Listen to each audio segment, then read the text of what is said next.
Burungmu harimaumu, begitu ungkapan netizen. Ketua KPU Hasyim Asy'ari kembali menjadi sorotan karena kasus salah coblos. Konon lebih dari sekali dia salah coblos yang dilakukan di TPS atau TKP, bukan cuma di hotel.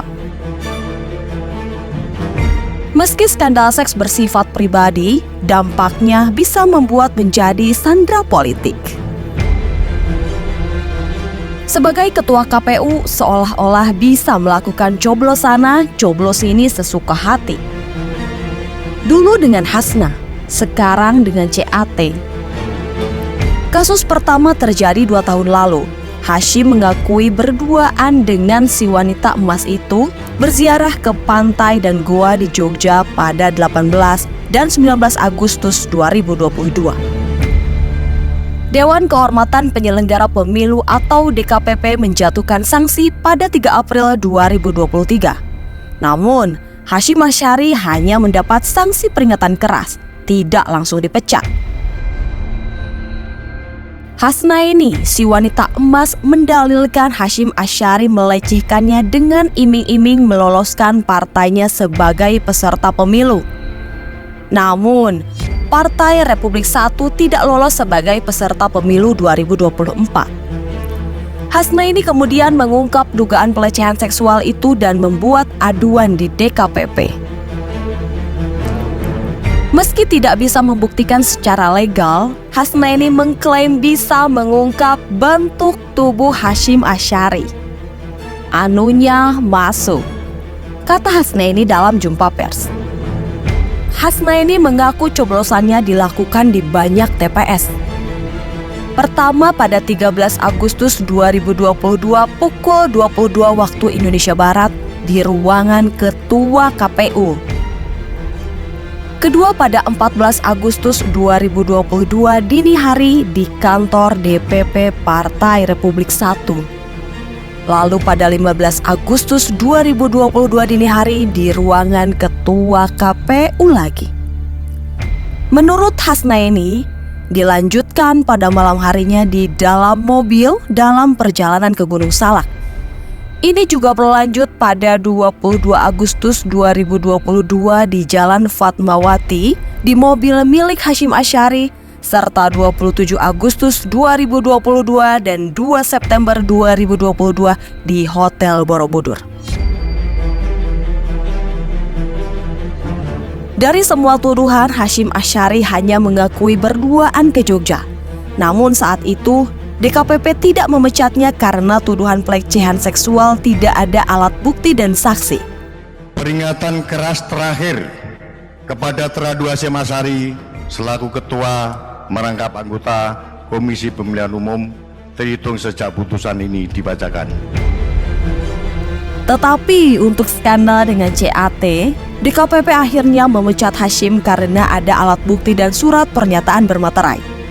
Hasyim tidak bisa berkelit lagi. Pemberhentian tetap kepada Teradu Hasyim Asy'ari selaku Ketua merangkap anggota Komisi Pemilihan Umum terhitung sejak putusan ini dibacakan.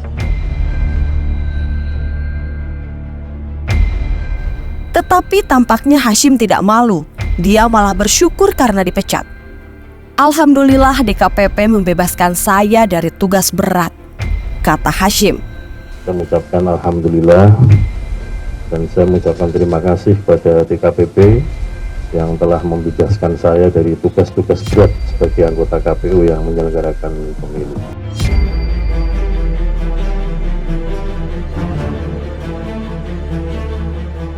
Separah itukah ketua KPU kita selama ini?